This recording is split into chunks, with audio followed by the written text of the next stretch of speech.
ढाका के द्वारा देश के यशस्वी प्रधानमंत्री आदरणीय नरेंद्र मोदी जी के जन्म दिवस के अवसर पर सेवा पखवाड़ा के रूप में मना रही है। इसी के उपलक्ष्य में आयुष्मान भारत कार्ड जो प्रधानमंत्री जी का स्वास्थ्य का जो 5 लाख का जो कवर है, वह कैसे सरल तरीके से आम लोगों को बने, उसी के लिए विशेष करके इस कार्यक्रम में उपस्थित हुए हैं जो प्रदेश मीडिया के पैनलिस्ट सुमित शशांक जी हम लोगों के बीच में हैं। इस कार्यक्रम में जिला के प्रभारी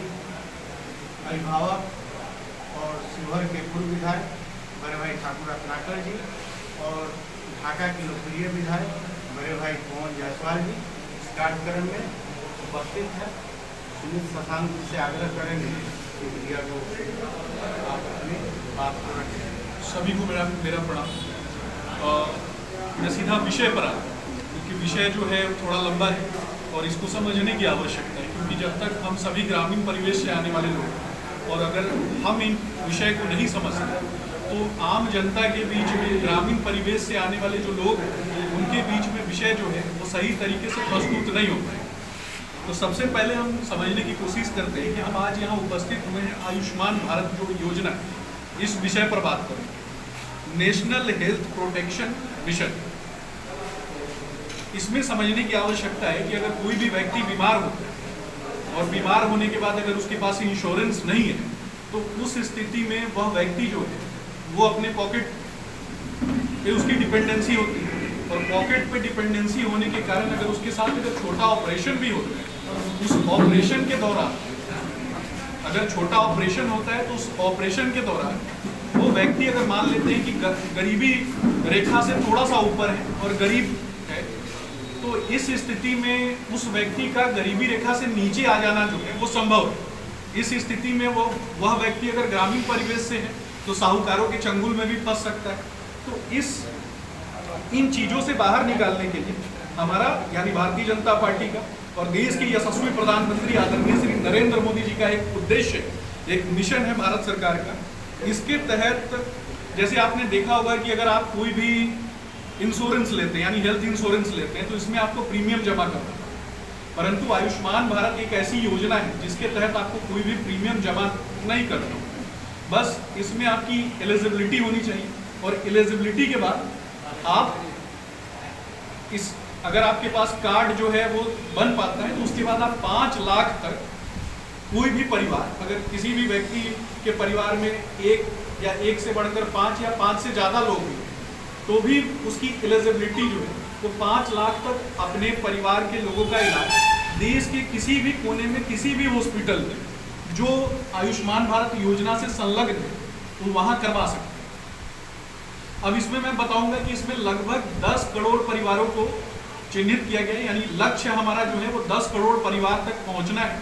और अगर 5 लोगों का एक परिवार भी है तो लगभग 50 करोड़ लोगों तक हमारा पहुंचने का लक्ष्य है। इसके तहत 2 योजनाएं आती हैं, यानी पूर्व में 2 योजनाएं चल रही थी। उन 2 योजनाओं को मैं बताऊंगा कि राष्ट्रीय स्वास्थ्य बीमा योजना और senior citizen health insurance scheme जो है वो ऑलरेडी पहले से केंद्र सरकार के द्वारा चलाई जा रही है, लेकिन आज यह आयुष्मान भारत के तहत यानी आयुष्मान भारत जो है एक अम्ब्रेला योजना के तहत कार्य करेगा और ये दोनों स्कीम जो है इसके अंतर्गत आ जाएगी। अब हम चुनाव कैसे करेंगे, एक और विषय है कि अब हम चुनाव कैसे करेंगे कि कोई व्यक्ति इस दायरे में आता है कि नहीं आता है, तो इसके लिए सोशियो इकोनॉमिक कास्ट सेंसस जो है इसके माध्यम से चुनाव किया जाएगा। ऐसे साधारण भाषा में मैं बताऊं तो आयुष्मान के आप ऐप पे जाएंगे, वहां आप चेक करेंगे कि आपकी एलिजिबिलिटी है कि नहीं, तो उसके बाद वो पता चल जाएगा। देखिए एक विषय और समझने की आवश्यकता है कि 2008 में श्रम मंत्रालय के द्वारा एक योजना लाई गई थी जिसमें 30,000 रुपए तक कोई भी व्यक्ति अपने परिवार का इलाज करा सकता था, यानी 5 व्यक्ति तक 30,000 रुपए में वो इलाज करा सकता था पर एनम। लेकिन उस योजना को बढ़ा करके ये योजना जो है 2008 में कांग्रेस की सरकार में आई, परंतु भारतीय जनता पार्टी ने देखा कि व्यक्ति का स्वास्थ्य सबसे जरूरी है। हम सभी भारत माँ की संतान हैं, तो भारत माँ के सभी बच्चे जो हैं उन सभी का स्वास्थ्य जो है और उनकी जो आर्थिक ज़रूरतें हैं ये सबसे महत्वपूर्ण है। तो इन विषयों को ठीक करने के लिए 2016-17 में इस योजना को आयुष्मान भारत अम्ब्रेला योजना के तहत लेकर के आया गया और आयुष्मान भारत अम्ब्रेला योजना के तहत आने के बाद यह इसके तहत 5 लाख का जो कवरेज है प्रत्येक व्यक्ति को प्राप्त हुआ। इसके तहत लगभग 3 करोड़ 63 लाख लोग लाभान्वित हुए।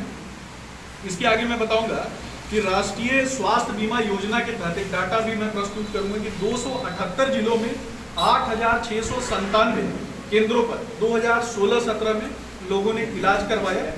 और एक और चीज समझने की आवश्यकता है कि जब कभी भी हम इलाज करवाने जाते हैं तो प्राइमरी, सेकेंडरी और टर्शियरी ये 3 क्षेत्र जो हैं ये सबसे महत्वपूर्ण होते हैं कि हम अपना इलाज जो है इस तरीके से होता है, यानी प्राथमिक उपचार और उससे ऊपर प्राथमिक उपचार समझाने की आवश्यकता नहीं है। इसके बाद अगर कोई व्यक्ति मान लेते हैं कि टाइफाइड से ग्रसित है या किसी अन्य बीमारी से ग्रसित है, 7-8 दिन में अगर वो ठीक हो सकता है, उसका हॉस्पिटलाइजेशन होता है, उसके बाद वो व्यक्ति वहाँ से ठीक होकर आ जाता है। उसके बाद टर्शियरी यानी कि किडनी, कैंसर, इस प्रकार की जो बीमारियाँ होती हैं वो। तो इस योजना के तहत सेकेंडरी और टर्शियरी जो कवरेज जो है वो प्रदान किया जाएगा। इसके अलावा इसमें किसी व्यक्ति की उम्र भी मायने नहीं रखती है और परिवार की संख्या भी मायने नहीं रखती है। इसके बाद मैं एक चीज़ और बताऊंगा, इस योजना में सबसे महत्वपूर्ण विषय क्या है कि प्री एंड पोस्ट हॉस्पिटलाइजेशन, यानी कि मान लेते हैं कि हम ग्रामीण परिवेश में किसी गांव में रहते हैं और गांव में अगर रहते हैं तो गांव से जा करके हमें मान लेते हैं कि किसी बड़े शहर में जाना है इलाज कराने के लिए,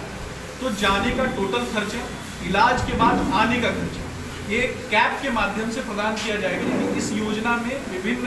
चीज़ों के लिए, विभिन्न बीमारियों के लिए, ट्रांसपोर्टेशन के लिए सरकार के द्वारा एक कैप निर्धारित किया गया है। उस कैप के अंतर्गत जो भी राशि आती होगी वो राशि विभिन्न चीज़ों के लिए प्रदान की जाएगी, ताकि जब कभी भी आप किसी बड़े हॉस्पिटल में जाते हैं तो वहाँ घोटाला नहीं हो सकता। इसके आगे मैं, हालांकि थोड़ा और लंबा है लेकिन मैं इसको सीमित करना चाहूँगा। देखिए, कई राज्य जो हैं उन्होंने इस योजना को नहीं अपनाया है, खास करके जो भारतीय जनता पार्टी से जुड़े हुए राज्य नहीं है, उन्होंने अपनी आम जनता के लिए, अपने जो उनके जो नागरिक, राज्य के जो नागरिक हैं उनके हितों के लिए उन्होंने नहीं सोचा। भारत सरकार ने उनके हितों के लिए सोचा। देश के यशस्वी प्रधानमंत्री आदरणीय श्री नरेंद्र मोदी जी ने उन लोगों के लिए सोचा। बंगाल जैसे जो राज्य हैं उन लोगों ने इसे अपनाने के लिए इनकार किया, ताकि वो दोयम दर्जे की जो उनकी मानसिकता है उससे अभी तक निकल नहीं पाए। इसके अलावा ये समझना है कि 40% जो आबादी है जो संवेदनशील है, यानी वो कभी भी गरीबी रेखा के नीचे अगर किसी भी कारण से आ सकती है, उसको गरीबी रेखा के नीचे नहीं आने देना है, गरीबी रेखा से ऊपर रखना है और उसको आगे बढ़ाना है। यही हमारा उद्देश्य है। इसी उद्देश्य के लिए हम कार्य कर रहे हैं। इस योजना का बजट जो है 85,217 करोड़ अभी हाल ही में कुछ दिनों पहले आवंटित किया गया है केंद्र सरकार के द्वारा। इसके अलावा एक चीज़ और समझने की आवश्यकता है कि भारत सरकार यानी देश के यशस्वी प्रधानमंत्री, पूरा मैं बताऊंगा कि उनका एकमात्र उद्देश्य है भारत माँ के हम सभी संतान हैं और भारत जो है वो कैसे आगे बढ़े, हमारी जो एकता, अखंडता, इन चीज़ों पर जो हम विश्वास करते हैं, इन चीज़ों को कैसे आगे लेकर के चले। मूलभूत सुविधाएं जो हैं, यानी आपने देखा होगा कि कोरोना काल में 80 करोड़ से भी ज़्यादा लोगों को फूड सिक्योरिटी जो है वो मुहैया कराया गया। क्यों कराया गया? क्योंकि बहुत सारे लोग जो हैं उस टाइम जॉब नहीं कर पा रहे थे। तो इसलिए भारत सरकार के द्वारा हमारे जो FCI के गोदाम, उसमें इतना अनाज भरा हुआ था कि 2 वर्षों तक भी अगर हमारे देश के तमाम नागरिकों को वह अनाज मुहैया कराया जाए, ग्रामीण परिवेश से और जो निचले तबके पर जो लोग खड़े थे, अंतिम पायदान पर जो खड़े थे, तो अंत्योदय के लिए प्रतिबद्धता के साथ अगर किसी ने आगे बढ़कर कार्य किया तो वह हमारे प्रधानमंत्री, हमारे दल के यशस्वी नेता आदरणीय श्री नरेंद्र मोदी जी का योगदान। इन्हीं बातों के साथ मैं समाप्त करूंगा। और एक चीज़ मैं आपको और बताऊंगा कि हम इस योजना के तहत कैसे रजिस्टर करें, इसकी एक सूची हमारे पास है। ये मैं